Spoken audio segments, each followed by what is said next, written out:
Ian Banks and the Wasp Factory. Wow. This was quite a disturbing book to read. That was my first impression. And then another thing that surprised me is that I really got involved and I finished it within no time. I wanted to know why Frank did what he did. I wanted to know, it was horror. I wanted to know why. I'm not going to tell the ending. Keep it as a surprise. But it is really a book, my first impression, nature versus nurture, you know. He's left on the island on his own. His father educates him, but he makes up his whole belief system. He makes it up. And, you know, he cuts off animals' heads, sticks it on poles called sacrifice poles. And because he kills them, they come unnaturally. They come under his power. And he can use them for divination, and he sees through their eyes if there are any... if there's any danger coming. So he's very much in control. He needs to be in control. In class discussions, we learned about Erikson's stages of identity development and role confusion. And what was interesting is that you know, like one of the stages is moratorium, where children get to experiment with different roles. And the idea of who they are, you know. Yeah, and in times of war, like my mother never had a chance to do that, you know. She lived through the Second World War, and my dad did as well. So they have a different way of thinking, you know. And Frankie doesn't have war, yet he creates war on the island for himself, you know. As a reflection, I think of an inner war with inside him, you know. But he has no friends except for the dwarf. And he doesn't relate to anybody, you know, except for his brother and his dad. He hates women, you know, because his mom left him.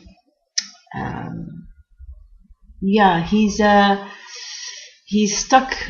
So he's not had that stage, not had that chance. And what happens is he's at a stage of foreclosure.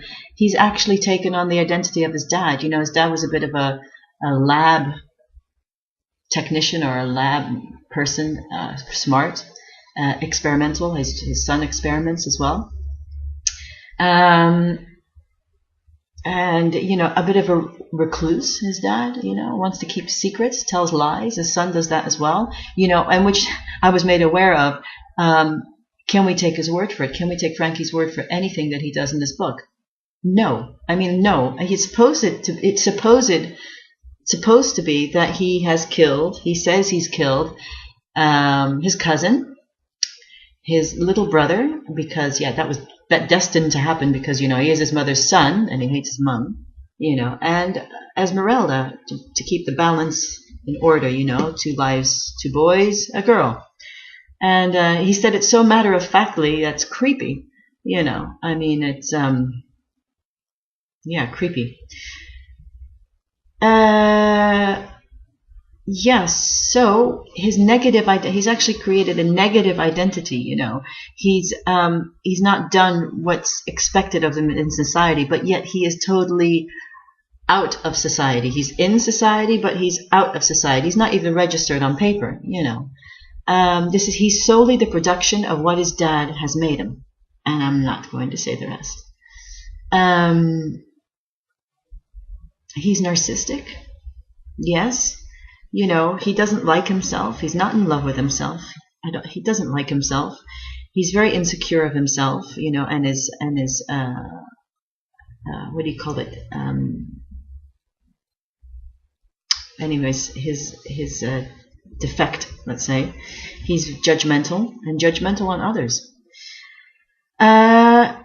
Is this book what level would I, or what older or younger kids? I would say both, but definitely older, because there's a lot of abstract in this book. There's a lot of depth in this book that younger children won't understand. They'll read it as for face value.